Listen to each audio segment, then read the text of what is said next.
یہ جو محفل جسے ہم مشاعرہ کہتے ہیں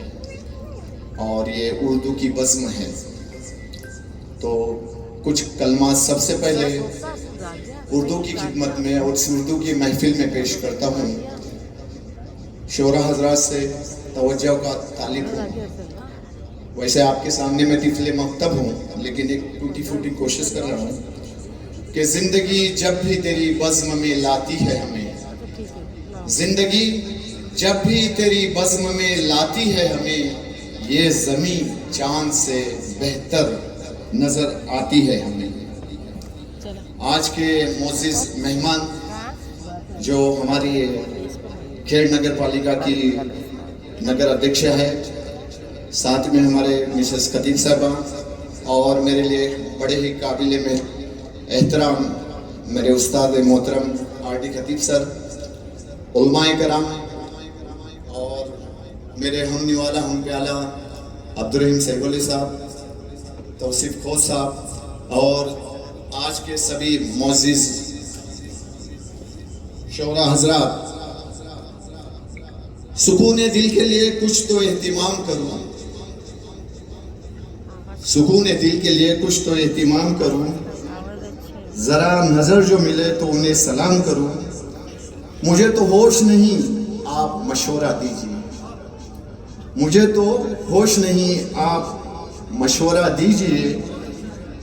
کہاں سے چھیڑوں فسانہ کہاں تمام کروں۔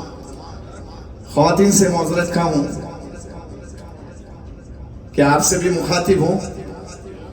ایک کو چھوڑ کے ساری بہنوں سے، کیونکہ وہ ایک ہستی یہاں موجود ہے۔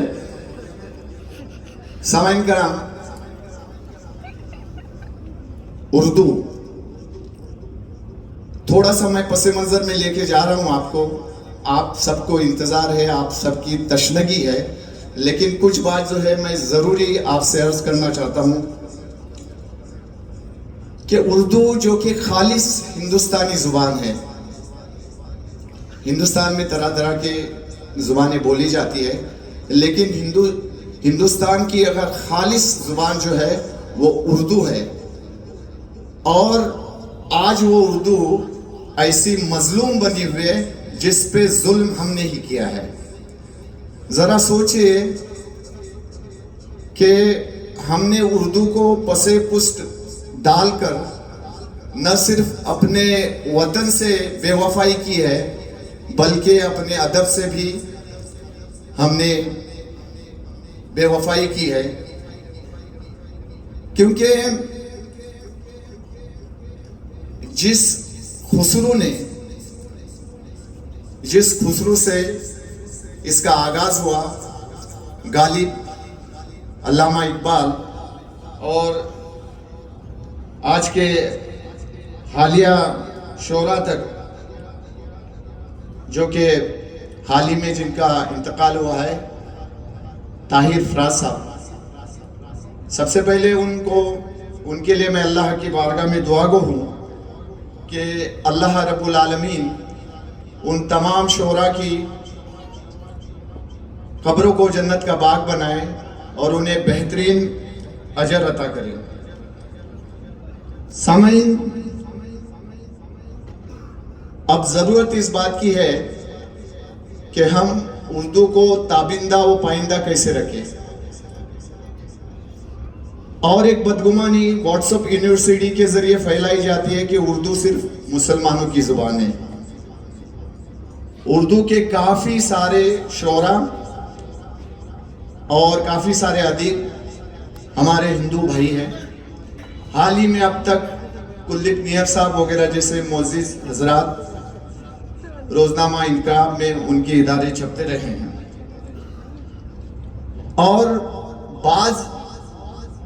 کم فہم لوگوں کا ایک سوچ رہتی ہے، ایک رجحان رہتا ہے کہ شاعر جو ہے وہ کسی اور جگہ کی مخلوق ہے، لیکن شاعر کیا ہوتا ہے اور ایک شعر کے پیچھے کی حقیقت کیا ہوتی ہے، میں مختصر میں عرض کروں گا کہ غالب صاحب جن کی تقریباً 5 یا 6 اولاد تھی، کوئی بھی باقی نہیں بچی. جب 6ٹھی اولاد کا ان کا انتقال ہو گیا تو غالب صاحب نے ایک شعر کہا تھا کہ جاتے ہوئے کہتے ہیں قیامت میں ملیں گے، جاتے ہوئے کہتے ہیں قیامت میں ملیں گے، کیا اس سے بڑھ کر بھی اور کوئی ہے قیامت کا دن. تو سامعین، یہ اردو اور اس کے اشعار، اس کے پیچھے ایک لمبی کہانی رہتی ہے. مختصر میں اور ایک مثال آپ کو عرض کر دوں کہ ہمارے شاعر مشرق ڈاکٹر علامہ اقبال صاحب، تو ان کے بخوجات جب انگلینڈ میں پڑھتے تھے مسٹر جاوید، تو انہوں نے ایک خط لکھا ڈاکٹر علامہ اقبال کے نام پہ کہ ابو جان، مجھے جو بھی وظیفہ بھیج رہے ہیں وہ مختصر ہے، مجھے کچھ زیادہ پیسے آپ بھیج دیجئے. تب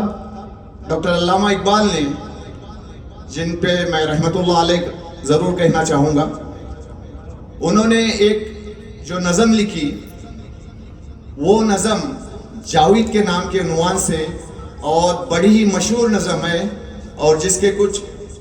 شعر میں آپ کے سامنے عرض کروں گا کہ جلال آتش و برق و سحاب پیدا کر،